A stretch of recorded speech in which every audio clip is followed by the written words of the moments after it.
Hey guys, welcome to Nutrini Zone. I'm so excited to be talking with you guys today about more OriginTrail details, about the progress of OriginTrail and where we can see OriginTrail expanding into in the future.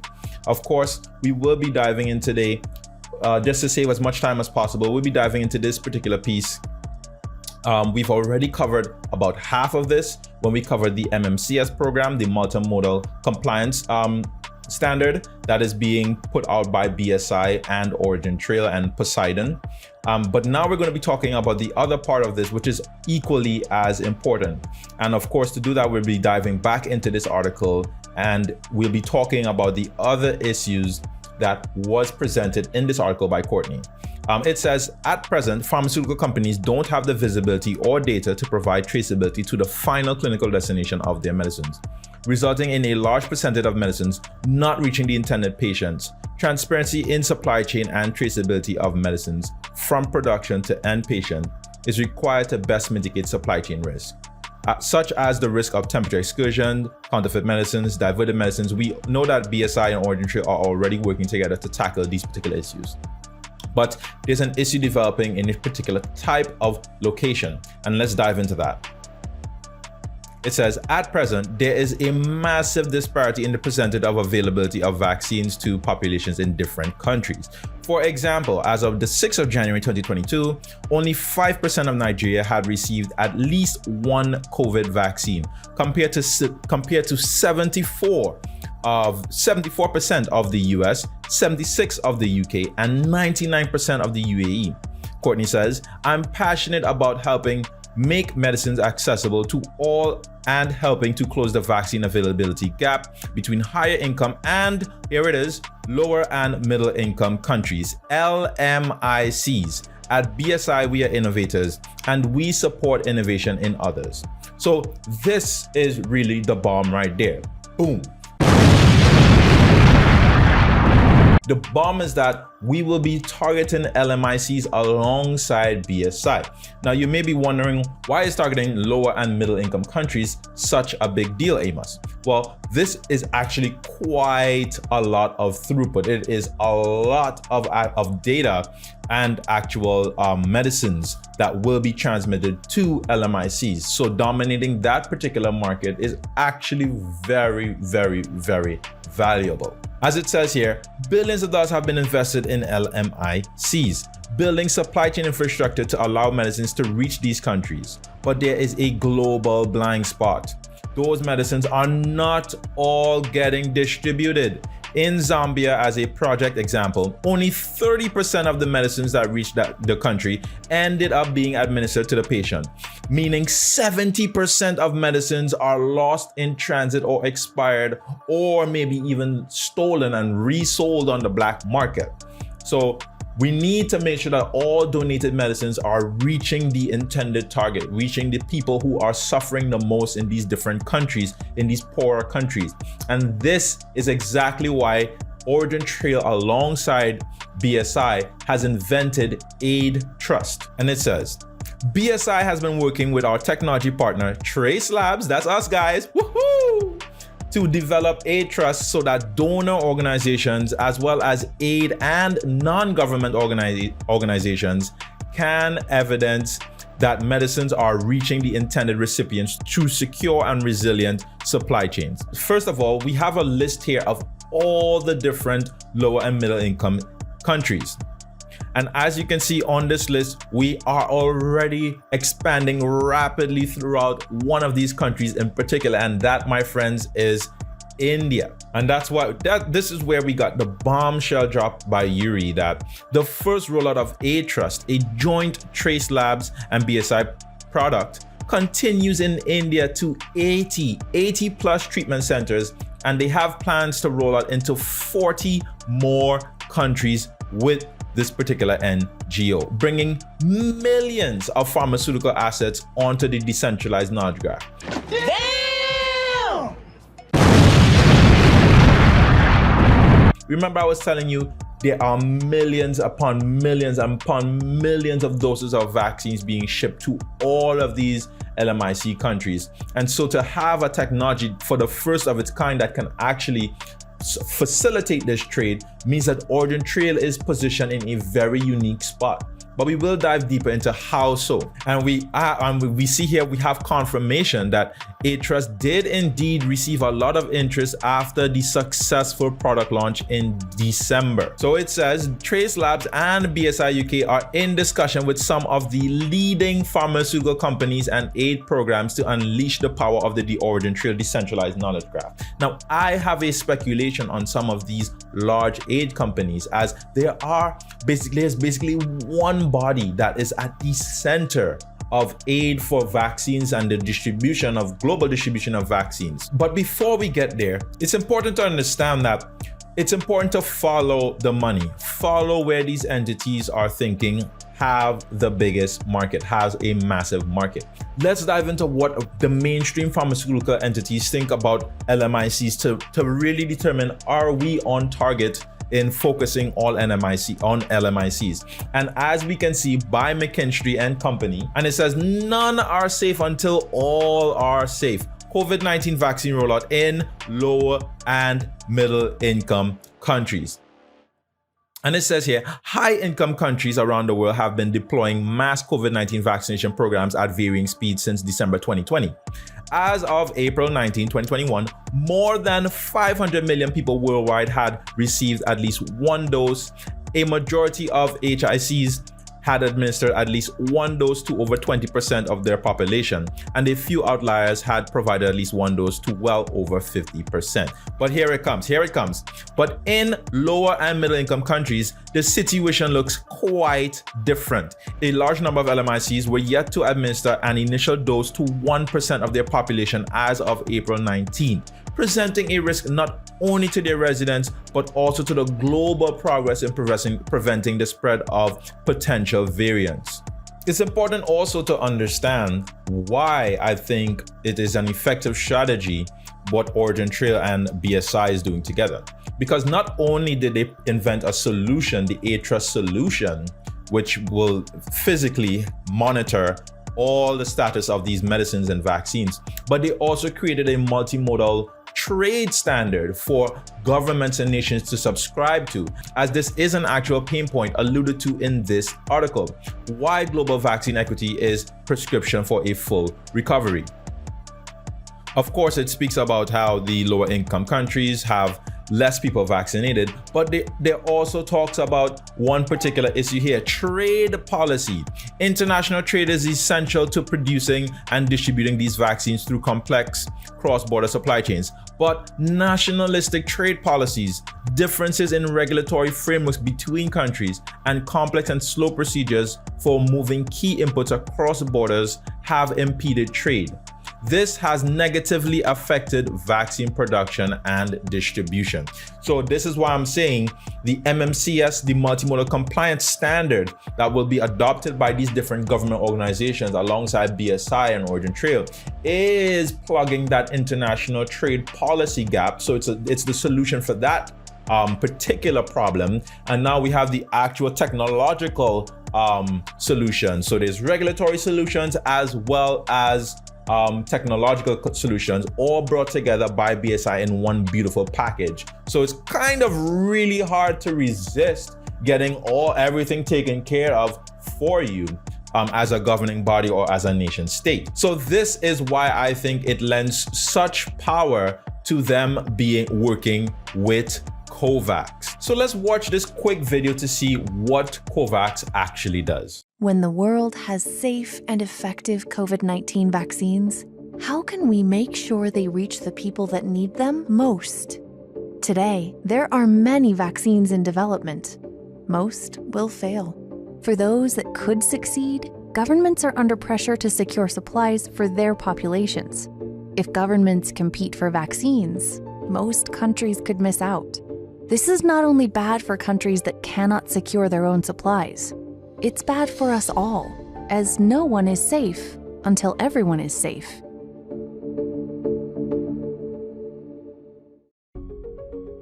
The COVAX pillar aims to ensure that every country gets fair and equitable access to eventual COVID-19 vaccines. It does this by acting as an insurance policy. with the largest portfolio of vaccine candidates in the world. Wealthier countries have a greater chance of gaining access to successful vaccines. And by pooling their buying power, rather than competing against one another, they enable investment in factories. So more doses are available as soon as a vaccine becomes available. The COVAX pillar is founded on the principle of equitable access. This means any country, regardless of their ability to pay, has the same access to vaccines. By supporting the development and manufacturing of these vaccines, wealthy countries increase their chances of getting COVID-19 vaccines and ensure the rest of the world gets access too. Ending the pandemic as quickly as possible will take a global effort. We need as many doses as possible, as fast as possible, as soon as a safe and effective vaccine becomes available. 2 billion doses would be enough to vaccinate healthcare workers and other high-risk groups. If we start now, we can save hundreds of thousands of lives, not to mention trillions of dollars. It's not about one country versus another. It's about one world protected.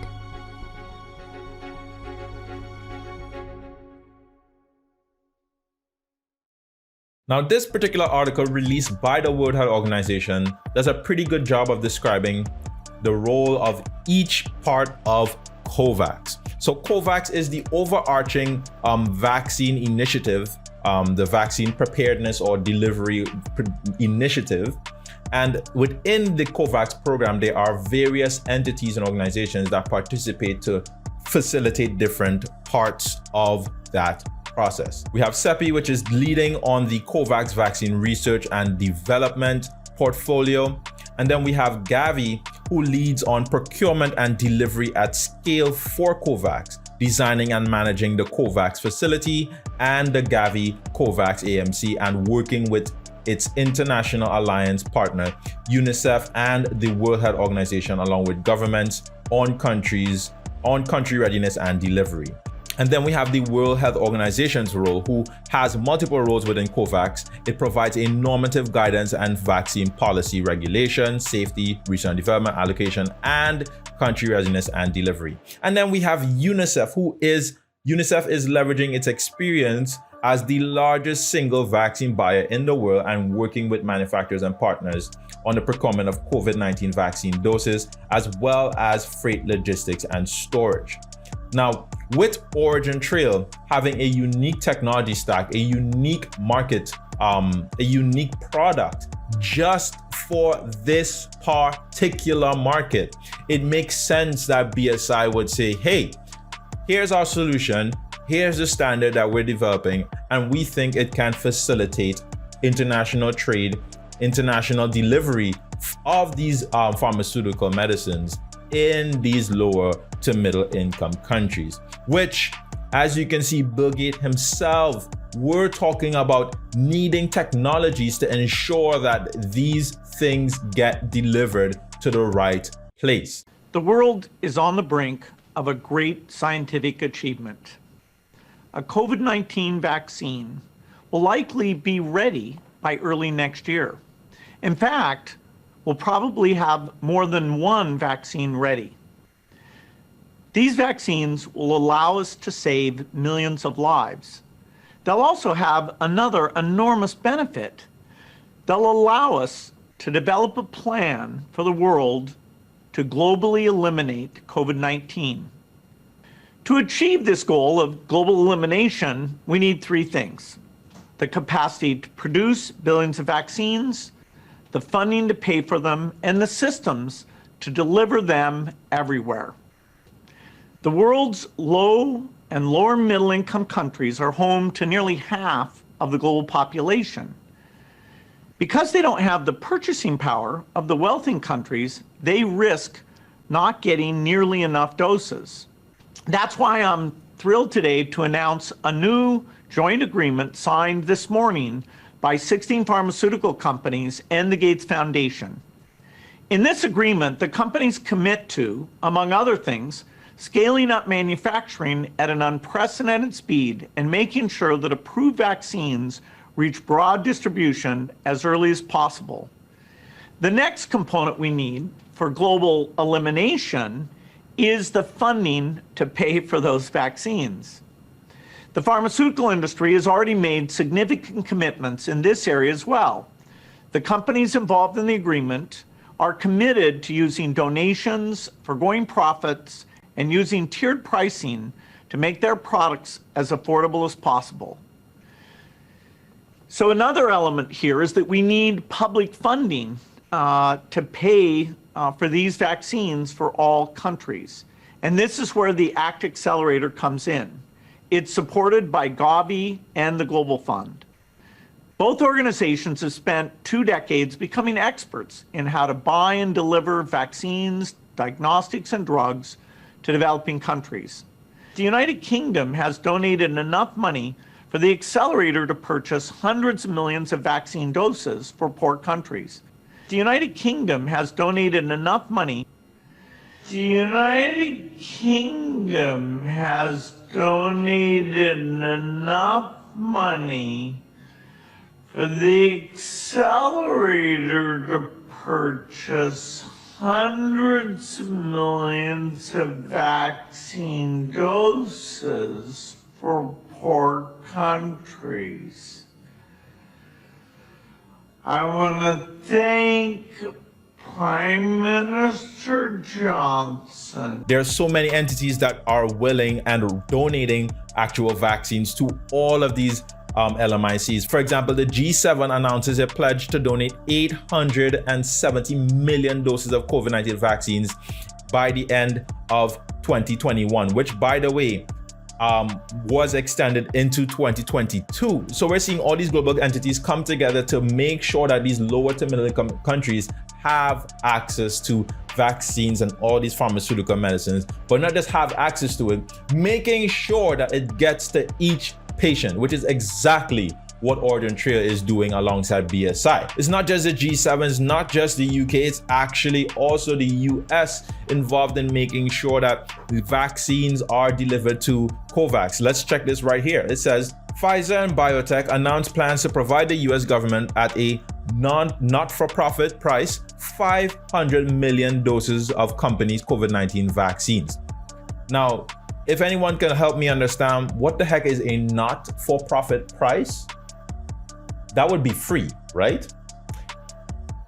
200 million doses in 2021 and 300 million doses in the first half of 2022. The company will in turn donate the Pfizer biotech vaccine doses to low and lower middle income countries and organizations that support them.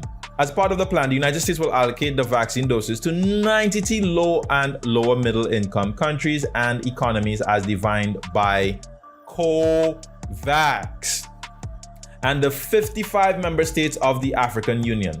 The US government and the companies will work with COVAX to ensure these vaccines are delivered to the specified countries around the world in a way that is most efficient and equitable. Now, because of OriginTrail's open source nature, it is foreseeable that an open organization such as COVAX would have no issues working alongside BSI or OriginTrail to help facilitate the deliveries of these vital medicines. So this is all I really wanted to bring today. If you guys like this sort of content, of course, feel free to like, share, and subscribe. I will continue to follow all the releases of OriginTrail. I just wanted to share this quick video on why I think OriginTrail will be working with COVAX, Gavi, and not just these companies, but all these pharmaceutical companies, because we have the technology. And one cool, very, very cool thing to state here at this is AidTrust is actually one of the first products utilizing our dear friendly GS1 EPCIS 2.0 standard, which we know is obviously major support and backbone of DSCSA, all the things that the FDA is requiring. We are seeing for the first time, finally, we have a multinational product that is enterprise ready and being utilized in, well, about to be rolled out in more than 80 treatment centers and 40 plus countries. So this is the first of its kind. This is the first solution of its kind in human history in technological history, in pharmaceutical history, in crypto history. This is the first of its kind. So it's very exciting that we're seeing this adoption now about to be rolled out. And we do know that one of the main driving factors for this adoption will be version 6. We need the increased scalability, we need the enhanced ability to publish, the ability for more granular publishings, and the ability to turn all of these different things into assets that can be leveraged by the decentralized knowledge graph. So we are right at the precipice of seeing all of the things that we want for OriginTrail come to life. So I'm going to continue covering the incremental steps, all the incremental steps to our progress and our domination of the Web3 ecosystem. High income to low income. Are you guys excited to be facilitating the trade of pharmaceutical goods between national borders across every state, across every nation? Are you guys excited? I am. So if you guys are, like, share, and subscribe, and stay tuned for more content. Until then, I love you all. Peace and love. Always.